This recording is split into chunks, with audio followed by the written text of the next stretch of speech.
अस्सलाम वालेकुम स्टूडेंट्स। आज हम शुरू करने जा रहे हैं सेकेंड ईयर बायोलॉजी का चैप्टर नंबर 20 क्रोमोसोम्स और डीएनए के नाम से।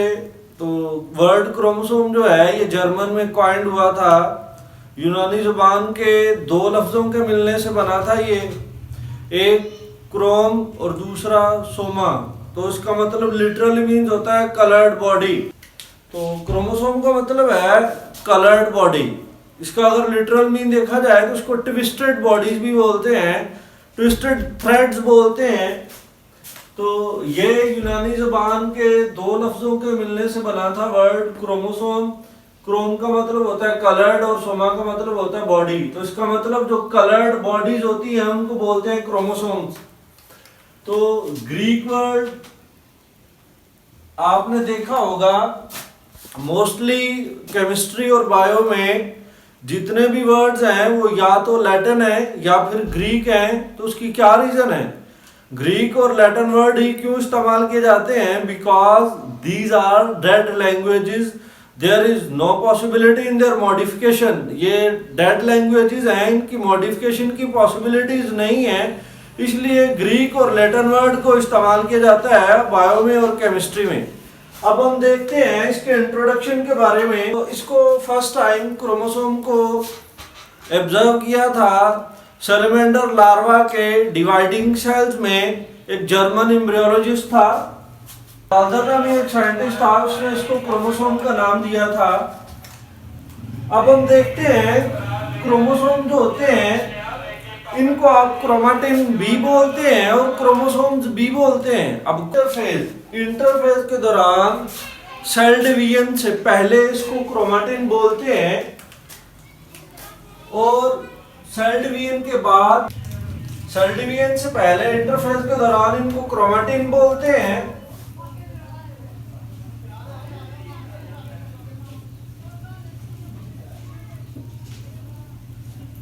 और सेल डिवीजन के बाद इनको क्रोमोसोम बोलते हैं।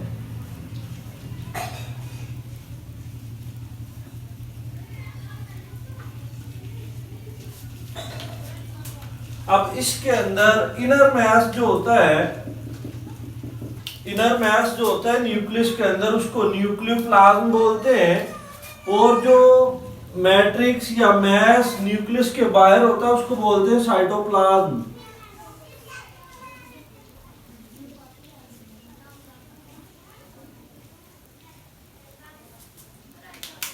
इसको बोलते हैं न्यूक्लियर पोर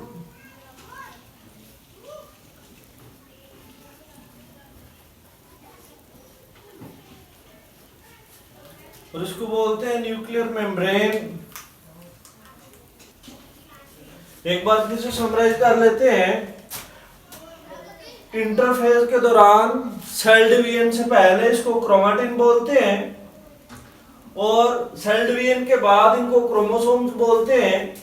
और जो इनर मैस होता है या इनर मैट्रिक्स होता है उसको बोलते हैं न्यूक्लियोप्लाज्म और जो मैट्रिक्स न्यूक्लियस के बाहर प्रेजेंट होता है उसको बोलते हैं साइटोप्लाज्म। तो ये आपको पता चल गया क्रोमेटिन कब कहेंगे और क्रोमोसोम कब कहेंगे। अब हम देखते हैं इसकी डेफिनेशन के बारे में। क्रोमोसोम होते क्या हैं? थ्रेड लाइक स्ट्रक्चर्स होते हैं। वो थ्रेड लाइक स्ट्रक्चर जो न्यूक्लियस के अंदर अपीयर होती हैं सेल डिवीजन के दौरान, उनको बोलते हैं क्रोमोसोम्स। अब इन क्रोमोसोम्स का फंक्शन क्या होता है ये तो होगी इसकी डेफिनेशन।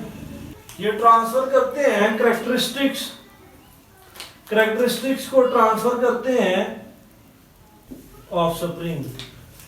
अब जितने भी कैरेक्टर्स होंगे उनको पेरेंट से ऑफस्प्रिंग में जो ट्रांसफर करेंगे वो क्रोमोसोम्स करेंगे।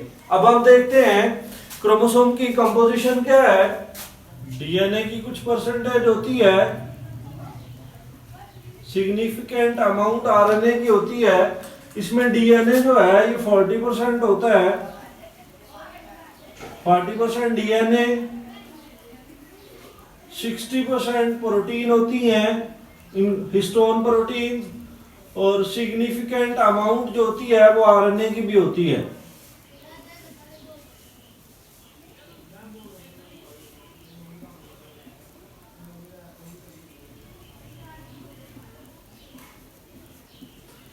ये इसकी कंपोजिशन होगी, ये इसकी डेफिनेशन होगी। थ्रेड लाइक स्ट्रक्चर्स जो सैंडवियन के दौरान न्यूक्लियस के अंदर दिखते हैं उनको क्रोमोसोम्स बोलते हैं। इनका फंक्शन क्या होता है, ये कैरेक्टरिस्टिक्स को पेरेंट से ऑफस्प्रिंग में ट्रांसफर करते हैं। कंपोजिशन की बात की जाए तो उसमें डीएनए 40% होता है, हिस्टोन प्रोटीन जो होती हैं 60% होती हैं, और आरएनए जो होता है उसकी सिग्निफिकेंट अमाउंट प्रेजेंट होती है। क्रोमोसोम जो होते हैं ये स्पीशीज टू स्पीशीज वेरी करते हैं। जैसे कि पेनिसिलियम एक फंगस है, इसमें क्रोमोसोम का एक पेयर होता है। मॉस्किटो में 6 क्रोमोसोम होते हैं। फर्न्स में कुछ फर्न्स ऐसे भी हैं उनमें 500 से अबव होते हैं। हनीबीज में 32, शुगर केन में 80 होते हैं, कॉर्न में 20, माउस में 40 और ह्यूमन बीइंग में 46 होते हैं। ये एमसीक्यूज के पॉइंट ऑफ व्यू से ये इंपॉर्टेंट है कि कौन से इंडिविजुअल में कितने क्रोमोसोम्स होते हैं। फॉर एग्जांपल ये शुगर केन है, तो इस शुगर केन के अंदर कितने क्रोमोसोम है, 80। तो शुगर केन के एक सेल में जितने भी क्रोमोसोम्स होंगे उसको हम बोलते हैं karyotype. Complete set of all chromosomes of a cell. एक सेल में जितने भी क्रोमोसोम्स होते हैं या क्रोमोसोम के जो कंप्लीट सेट होता है एक सेल में किसी भी लिविंग इंडिविजुअल का, उसको हम बोलते हैं कैरियोटाइप। तो उसकी डेफिनेशन हम देखते हैं। Complete set of all chromosomes, किसी भी इंडिविजुअल के सेल में जितने भी क्रोमोसोम्स होते हैं उनके कंप्लीट सेट को बोलते हैं कैरियोटाइप। अब कैरियोटाइप की जो स्टडी होती है, फॉर एग्जांपल जी मॉस्किटो में 6 हैं, तो मॉस्किटो के एक सेल में क्रोमोसोम का जो कंप्लीट सेट होगा उसको हम बोलेंगे कैरियोटाइप। ये किसका कैरियोटाइप होगा, ये मॉस्किटो का होगा।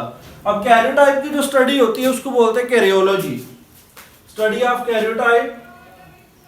कैरियोटाइप की स्टडी जो, अब कैरियोटाइप का क्या फायदा होता है, ये मार्क करता है डिफरेंसेस को। मार्क डिफरेंसेस, इसकी हम सिग्निफिकेंट बोल सकते हैं या इंपॉर्टेंस या फंक्शन बोल सकते हैं। डिफरेंसेस को मार्क करता है डिफरेंट स्पीशीज के दरमियान और सेम स्पीशीज के सेम इंडिविजुअल के दरमियान। नेक्स्ट जो इसकी इंपॉर्टेंस है वो है कि क्रोमोसोम जो होते हैं वो वेरी करते हैं। Chromosome widely differ in size, size में डिफरेंट होते हैं। इनकी स्टेनिंग प्रॉपर्टीज होती हैं,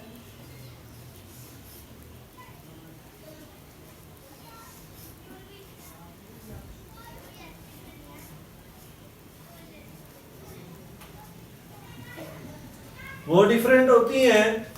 स्टेनिंग प्रॉपर्टीज के अलावा लोकेशन सेंट्रोमियर की जो होती है, सेंट्रोमियर की लोकेशन डिफरेंट होती है। इसके अलावा लेंथ ऑफ 2 आर्म्स,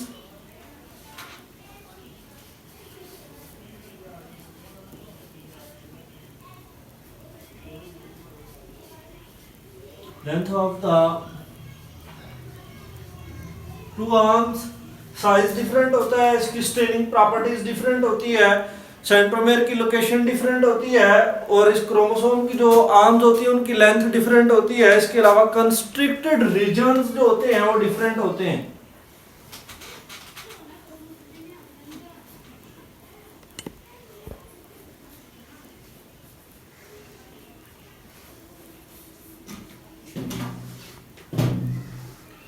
रीजन जो होते हैं कंस्ट्रिक्टेड रीजन वो डिफरेंट होते हैं। Size different, staining properties different, location centromere की डिफरेंट, लेंथ इसकी डिफरेंट, कंस्ट्रिक्टेड रीजन्स डिफरेंट होते हैं। हमें कैसे पता चलता है, जब हम किसी भी इंडिविजुअल के कंप्लीट सेट जो होता है क्रोमोसोम का उसको देखते हैं, उसकी फोटो लेते हैं, तो उसको बोलते हैं कैरियोटाइप और उसकी स्टडी को कैरियोलॉजी बोलते हैं। और कैरियोटाइप और कैरियोलॉजी जो है हमें डिफरेंस मार्क करके बताती है डिफरेंट स्पीशीज के दरमियान, सेम स्पीशीज के सेम इंडिविजुअल्स के दरमियान। क्रोमोसोम का साइज बताती है कि फॉर एग्जांपल मॉस्किटो में क्रोमोसोम का साइज कितना है, पेनिसिलियम में कितना है, हनीबीज में कितना है, इनकी स्टेनिंग प्रॉपर्टीज कैसी है, सेंट्रोमियर की लोकेशन कहाँ पे है, क्रोमोसोम की जो आर्म्स है उनकी लेंथ सेम है या डिफरेंट है। या फिर कंस्ट्रिक्टेड रीजन्स डिफरेंट है या सेम है, ये सारा हमें किससे पता चलता है? कैरियोटाइप से।